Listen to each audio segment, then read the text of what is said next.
लूका रचित सुसमाचार अध्याय 6। फिर सब्त के दिन वो खेतों में से होकर जा रहा था और उसके चेले बालें तोड़ तोड़कर और हाथों से मल मल कर खाते जाते थे। तब फरीसियों में से कई एक कहने लगे, तुम वो काम क्यों करते हो जो सब्त के दिन करना उचित नहीं? यीशु ने उनको उत्तर दिया, क्या तुमने ये नहीं पढ़ा कि दाऊद ने जब वो और उसके साथी भूखे थे तो क्या किया? वो कैसे परमेश्वर के घर में गया और भेंट की रोटियां लेकर खाईं, जिन्हें खाना याजकों को छोड़ और किसी को उचित नहीं, और अपने साथियों को भी दी। और उसने उनसे कहा, मनुष्य का पुत्र सब्त के दिन का भी प्रभु है। और ऐसा हुआ कि किसी और सब्त के दिन वो आराधनालय में जाकर उपदेश करने लगा। वहां एक मनुष्य था जिसका दाहिना हाथ सूखा था। शास्त्री और फरीसी उस पर दोष लगाने का अवसर पाने के लिए उसकी ताक में थे कि देखें वो सब्त के दिन चंगा करता है कि नहीं। परंतु वो उनके विचार जानता था, इसलिए उसने सूखे हाथ वाले मनुष्य से कहा, उठ, बीच में खड़ा हो। वो उठ खड़ा हुआ। यीशु ने उनसे कहा, मैं तुमसे ये पूछता हूँ, सब्त के दिन क्या उचित है, भला करना या बुरा करना, प्राण को बचाना या नाश करना? और उसने चारों ओर उन सबों को देखकर उस मनुष्य से कहा, अपना हाथ बढ़ा।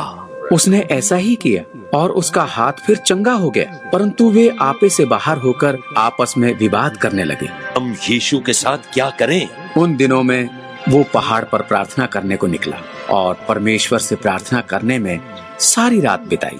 जब दिन हुआ तो उसने अपने चेलों को बुलाकर उनमें से 12 चुन लिए और उनको प्रेरित कहा। और वे ये हैं, शमौन जिसका नाम उसने पतरस भी रखा, और उसका भाई आंद्रियास, याकूब और यूहन्ना, फिलिपुस और बर्तुल्मे, मत्ती और थोमा, हलफई का पुत्र याकूब और शमौन जो जेलोतेस कहलाता है, और याकूब का पुत्र यहूदा, और यहूदा इस्करियोती जो उसका पकड़वाने वाला बना। तब वो उनके साथ उतरकर चौरस जगह में खड़ा हुआ और उसके चेलों की बड़ी भीड़ और सारे यहूदिया और यरूशलेम और सूर और सैदा के समुद्र के किनारे से बहुतेरे लोग जो उसकी सुनने और अपनी बीमारियों से चंगा होने के लिए उसके पास आए थे वहां थे। अशुद्ध आत्माओं के सताए हुए लोग भी अच्छे किए जाते थे। सब उसे छूना चाहते थे क्योंकि उसमें से सामर्थ निकलकर सबको चंगा करती थी। तब उसने अपने चेलों की ओर देखकर कहा, धन्य हो तुम जो दीन हो, क्योंकि परमेश्वर का राज्य तुम्हारा है। धन्य हो तुम जो अब भूखे हो, क्योंकि तृप्त किए जाओगे। धन्य हो तुम जो अब रोते हो, क्योंकि हंसोगे। धन्य हो तुम जब मनुष्य के पुत्र के कारण लोग तुमसे बैर करेंगे और तुम्हें निकाल देंगे और तुम्हारी निंदा करेंगे और तुम्हारा नाम बुरा जानकर काट देंगे। उस दिन आनंदित होकर उछलना, क्योंकि देखो तुम्हारे लिए स्वर्ग में बड़ा प्रतिफल है। उनके बाप दादे भविष्यद्वक्ताओं के साथ भी वैसा ही किया करते थे। परंतु हाय तुम पर जो धनवान हो, क्योंकि तुम अपनी शांति पा चुके। हाय तुम पर जो अब तृप्त हो, क्योंकि भूखे होगे। हाय तुम पर जो अब हंसते हो, क्योंकि शोक करोगे और रोओगे। हाय तुम पर जब सब मनुष्य तुम्हें भला कहें, क्योंकि उनके बाप दादे झूठे भविष्यद्वक्ताओं के साथ भी ऐसा ही किया करते थे। परंतु मैं तुम सुनने वालों से कहता हूं, अपने शत्रुओं से प्रेम रखो। जो तुमसे बैर करें उनका भला करो, जो तुम्हें श्राप दें उनको आशीष दो, जो तुम्हारा अपमान करें उनके लिए प्रार्थना करो। जो तेरे एक गाल पर थप्पड़ मारे उसकी ओर दूसरा भी फेर दे, और जो तेरी दोहर छीन ले उसको कुर्ता लेने से भी न रोक। जो कोई तुझसे मांगे उसे दे, और जो तेरी वस्तु छीन ले उससे न मांग। जैसा तुम चाहते हो कि लोग तुम्हारे साथ करें, तुम भी उनके साथ वैसा ही करो।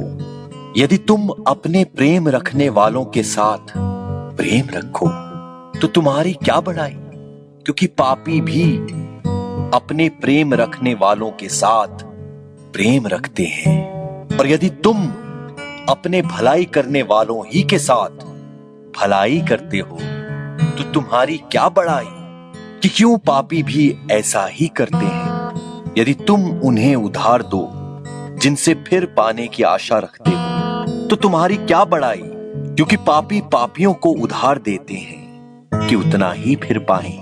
परन अपने शत्रुओं से प्रेम रखो और भलाई करो, और फिर पाने की आस न रखकर उधार दो, तुम्हारे लिए बड़ा फल होगा और तुम परम प्रधान की संतान ठहरोगे, क्योंकि वो कृतघ्नों और बुरों पर भी कृपालु है। जैसा तुम्हारा पिता दयावंत है वैसे ही तुम भी दयावंत बनो। दोष मत लगाओ तो तुम पर भी दोष नहीं लगाया जाएगा। दोषी ना ठहराओ तो तुम भी दोषी नहीं ठहराए जाओगे। क्षमा करो तो तुम्हारी भी क्षमा की जाएगी। दिया करो तो तुम्हें भी दिया जाएगा।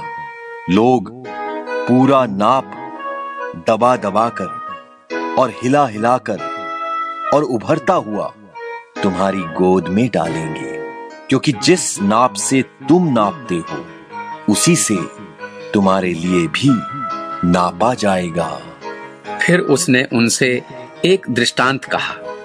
क्या अंधा अंधे को मार्ग बता सकता है? क्या दोनों गड्ढे में नहीं गिरेंगे? चेला अपने गुरु से बड़ा नहीं, परंतु जो कोई सिद्ध होगा वो अपने गुरु के समान होगा। तू अपने भाई की आंख के तिनके को क्यों देखता है और अपनी ही आंख का लट्ठा तुझे नहीं सूझता? और जब तू अपनी ही आंख का लट्ठा नहीं देखता तो अपने भाई से कैसे कह सकता है, हे भाई ठहर जा, तेरी आंख से तिनके को निकाल दूं?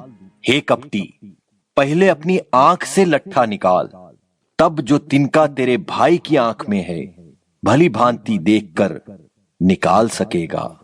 कोई अच्छा पेड़ नहीं जो निकम्मा फल लाए, और न तो कोई निकम्मा पेड़ है जो अच्छा फल लाए।